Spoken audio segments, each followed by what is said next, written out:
Sa isang emosyonal at tapat na panayam sa Tony Talks, inamin ni AJ Raval ang tunay na dahilan kung bakit itinago nila sa publiko ang kanilang mga anak ni Aljur Abrenica sa loob ng ilang taon. Ayon kay AJ, sinadya nilang manatiling pribado ang kanilang pamilya dahil sa maingay na issue noong panahong iyon. Ayaw daw nilang madamay o maapektuhan ang mga bata sa negatibong opinyon ng publiko. Ngayon, mas malaya na raw silang gumagalaw dahil wala na silang itinatago.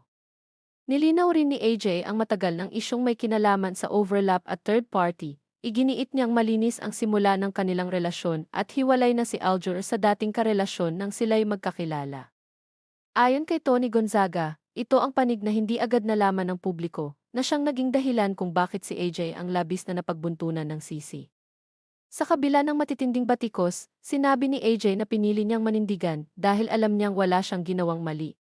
Mas mahalaga raw sa kanya ang pananaw ng Diyos kaysa sa opinyon ng tao.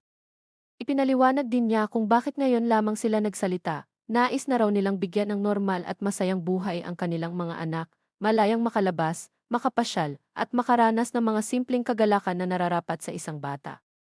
Para kay AJ, ang pag-amin ay hindi lang paglaya para sa kanya bilang isang ina, kundi isang bagong simula para sa kanyang mga anak, malayo sa takot, at mas malapit sa pagmamahal.